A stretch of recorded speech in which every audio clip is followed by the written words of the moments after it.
Janji kampanye yang menjadi salah satu program unggulan Presiden Prabowo Subianto yaitu makan bergizi gratis telah berlangsung selama 1 pekan sejak 6 Januari 2025. Di awal pelaksanaannya banyak yang berterima kasih namun bukan artinya luput dari kekurangan yang dapat diperbaiki.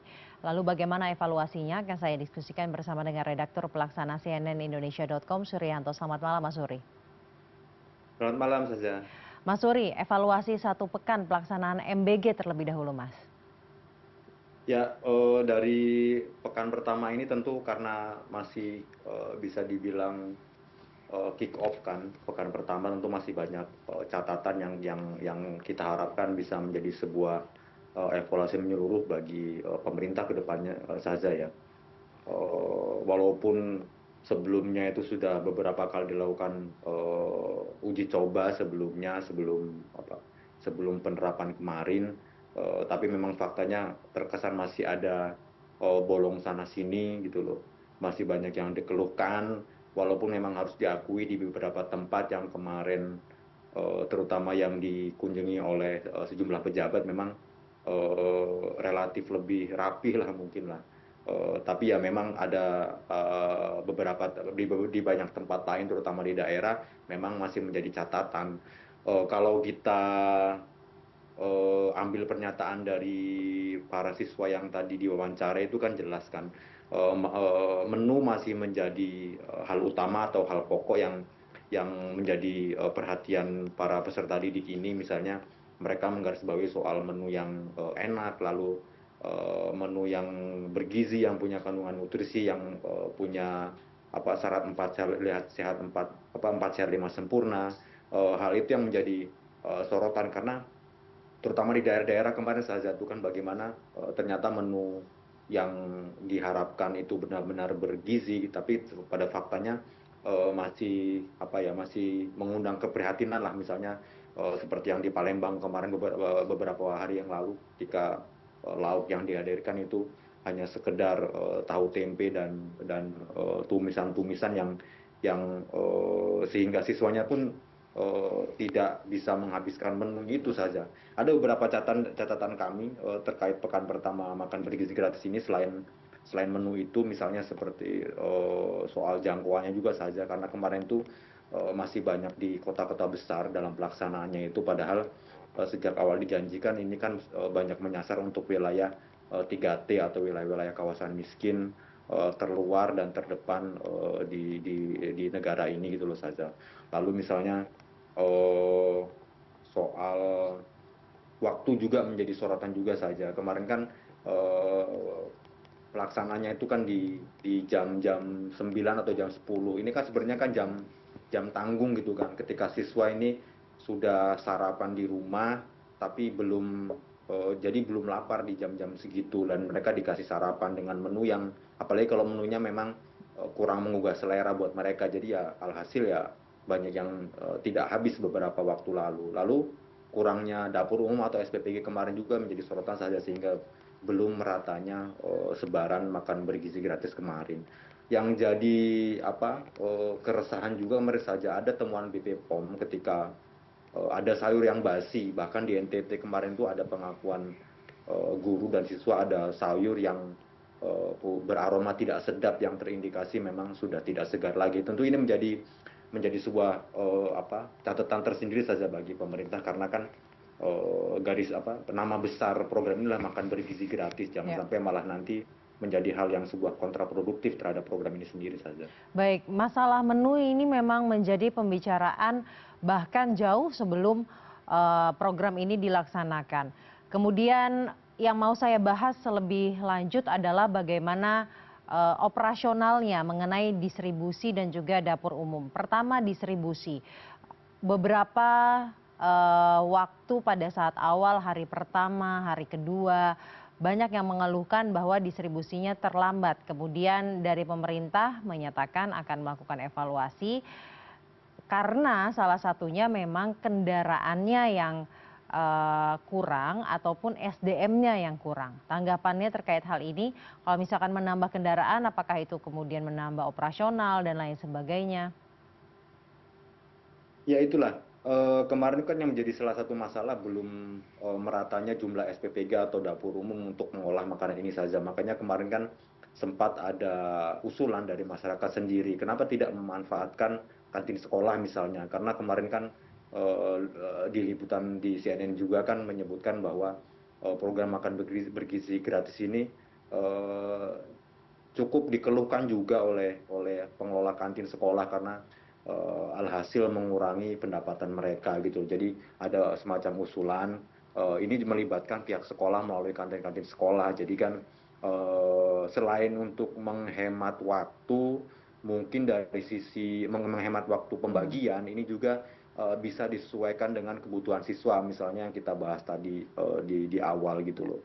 Siswa mungkin karena di jam 9 dan jam 10 itu merasa belum butuh untuk waktunya makan lagi misalnya, nanti akan dialokasikan di siang hari misalnya seperti itu. Jadi memang ini sesuai dengan kebutuhan para siswa ketika mereka membutuhkan makan siang, Hmm. dan itu sudah ada di sekolah. Selain itu perlu dipikirkan juga saja terutama di daerah-daerah karena di Jakarta juga kan kita ketahui juga kemarin kan SPPG ini belum merata penyebarannya.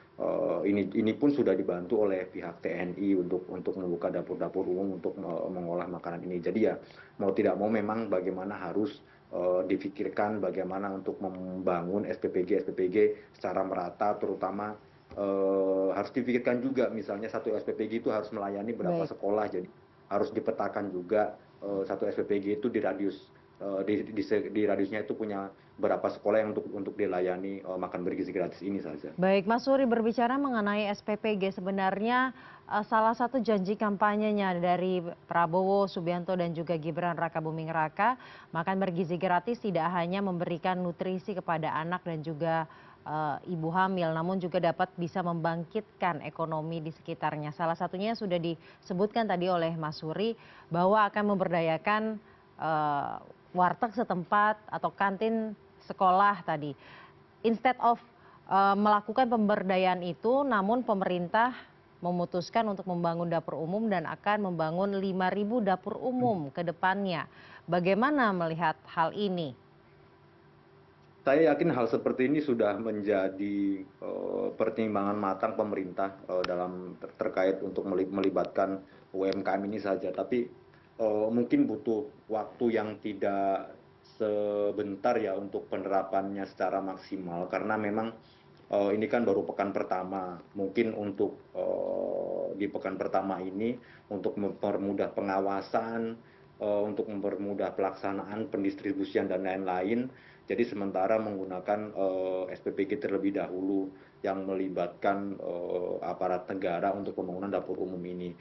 Saya yakin ke depannya hal-hal seperti ini pasti dijajaki saja, Hmm. terutama kan sebelum pelaksanaan makan bergizi gratis ini kan sempat ada wacana juga yang menyebutkan bahwa akan ada pelibatan swasta dalam Ya. pelaksanaannya dalam bentuk apa tanggung jawab sosial perusahaan atau CSR. Nah, hal seperti ini pasti mulai difikirkan secara masak saja karena kan untuk menjangkau 38 provinsi kita bayangkan mungkin ada puluhan ribu sekolah atau mungkin ratusan ribu sekolah yang harus dijangkau. Ini mungkin tentu saja tidak bisa dijangkau dalam Hmm. waktu sebentar dan singkat, apalagi ini baru pekan pertama.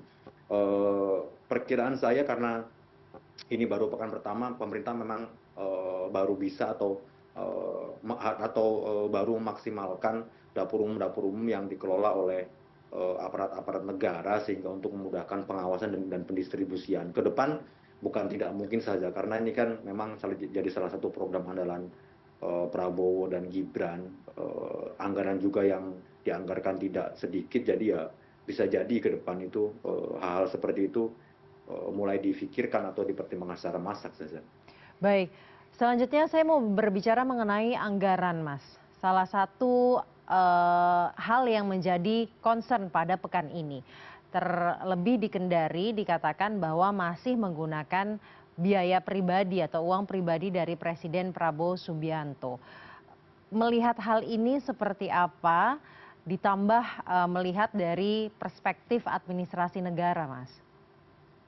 Ya, tentu hal seperti ini pemerintah dalam hal ini Kementerian Keuangan atau mungkin Badan Pemeriksa Keuangan yang bisa menjawabnya lah kalau memang hal seperti terjadi. Kami juga kemarin cukup terkejut sih ketika ada pernyataan seperti ini penggunaan uang pribadi untuk program kerja negara gitu loh.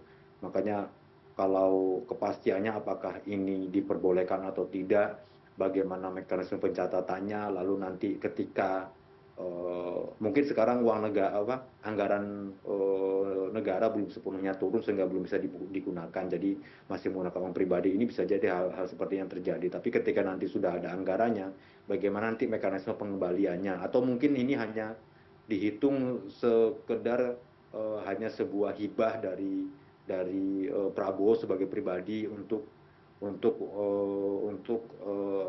murid-murid sekolah misalnya seperti itu. Tapi yang jelas memang karena ini sebuah program kerja pemerintah, pencatatannya harus rapi saja, jangan sampai ada hal-hal yang mengganjal di kemudian hari, termasuk kan anggaran juga kan menjadi sebuah isu besar di sini saja, Ya. bagaimana anggaran ini demikian besar penggunaannya, tapi ketika dibandingkan dengan uang proporsinya yang hanya Rp10.000 itu kan cukup menggelitik juga gitu loh. Apakah nanti kalau misalnya proporsinya itu nanti ditingkatkan menjadi katakanlah 15.000 atau Rp20.000, apakah nanti anggarannya juga akan semakin meningkat atau membengkak di APBN?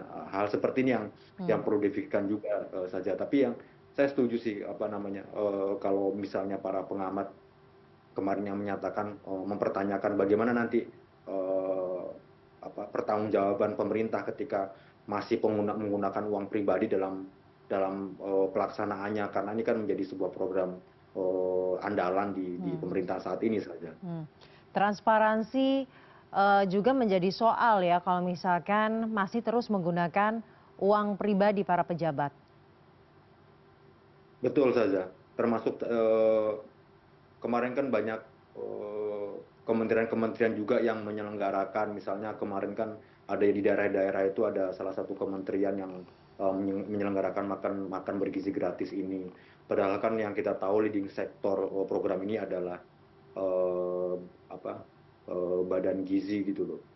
Lalu ketika ada kementerian atau lembaga lain yang juga melaksanakan program ini gitu, pertanggungjawabannya seperti apa? Apakah ini tidak menjadi tumpang tindih, karena kan di masing-masing kementerian lembaga kan sudah anggaran yang ada itu sudah ada posnya masing-masing gitu loh. Misalnya tentu agak cukup menggelitik misalnya ada salah satu kementerian yang tidak ada kaitannya dengan gizi, atau tidak ada kaitannya dengan pangan, atau tidak ada kaitannya dengan pendidikan, tiba-tiba menyelenggarakan program ini, kurang lebih seperti itu. Dan ini tentu menjadi sebuah catatan tersendiri untuk sebuah kerapihan administrasi kenegaraan saja. Baik, kita juga akan terus kawal dan menanti bagaimana perbaikan yang dilakukan oleh pemerintah atas evaluasi pelaksanaan di pekan pertama ya Mas Suri.